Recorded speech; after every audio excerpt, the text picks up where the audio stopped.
last night at 5 p.m. Pacific, 8 p.m. Eastern Time, Anonymous had called for, as I mentioned yesterday, a protest at the BART stations in San Francisco, specifically the Civic Center station, protesting what is now being investigated by the FCC as the illegal shutting down of cellular communications on the BART system by the BART's authority because they wanted to essentially prevent people from having an earlier protest of a shooting by BART policemen of what turns out to be, or is allegedly, an unarmed man. And Anonymous was protesting this methodology by BART to stop the protests. The State Department complains about it when Egypt shuts down cellular service. They complain about it rightly when Iran does it. When any other oppressive regime shuts down cellular service, this country is the first, maybe not the first, but pretty close to it, in condemning that action. You must allow protesters, at the very least, to communicate. And BART, in what I believe is the first instance of any government or quasi-government entity in this country, shut down cellular service. So Anonymous announced that they were going to protest. We mentioned this yesterday. And protest they did. Now, it's unclear how many people actually turned out for the protest, but I'll tell you what, at 10 p.m. Eastern, this was posted. Well, it was actually posted. It's weird. The timestamp was 9:38, but it says 10 p.m. by the New York Times in their nuts and bolts or bites, whatever it was. And I'd been watching this thing, and it was sort of slow to develop. And cops in full riot gear, a ton of cops, SWAT teams, multiple helicopters were out for this protest. They first shut down the Civic Center stop, wouldn't let anybody off. You could see the trains go by because there were multiple cameras. Both ABC News, or the local ABC, had cameras there, and also some guys were on Quick, some guys were on Ustream, and so you could see different angles of this. And somebody had posted the BART. You could basically get an iPhone app now where you can hear the BART cops' police scanner. And so I was watching all these things simultaneously. And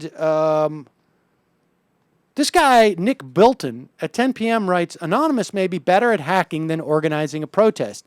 More than a dozen members of the hacker group Anonymous joined a small group of San Francisco residents Monday evening to protest the fatal shooting of a 45-year-old man by police officers last month. I got news for you.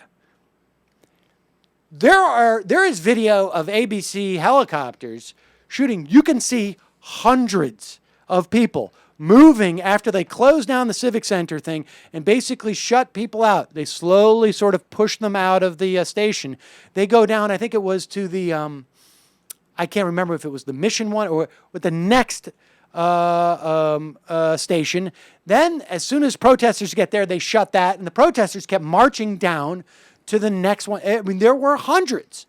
And that's not a huge protest, but they did manage to essentially shut down 3 or 4, at least, stops on the BART. I mean, it was an incredibly successful protest. I've been to anti-war rallies with 300,000, 400,000, 500,000 people that didn't get this type of coverage. And so I don't know what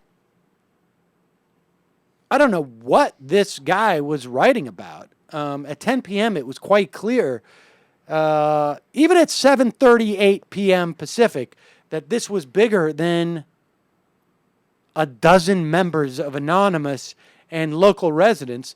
There were hundreds of people there. And to a certain extent, they were all members of Anonymous because there is no membership list. They joined it for the day, for the moment. And it was pretty stunning. I mean, I don't know how much mainstream media attention this has, but the FCC is looking into this.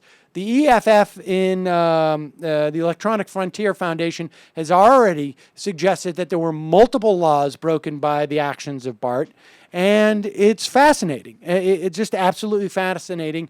And I think this is, and I've been saying this for months, since what we saw in Egypt, frankly. If you look around the world and you look at what's happened in the Arab Spring, you look at what's happened amongst Anonymous and Lulzsec, not the same things, but they are essentially people who are saying enough. They are rebelling in some form against the status quo. 300,000 people, as we talked about yesterday on this program, 300,000 people in Israel marching against privatization, marching against their governments. You have riots in the UK. You have tens of thousands of people in Spain protesting, 100,000 people protesting in Greece. And just starting this weekend, you will see hundreds, maybe more, of environmental protesters actually practicing civil disobedience. This was not a situation of civil disobedience. By the most part of this protest in San Francisco, nobody broke any laws. Some were arrested for not leaving a platform when they were told to. But this was not a civil, it was simply a protest movement. But folks, there's no denying this is the year of protest, as much as I think the establishment media doesn't want to talk about it.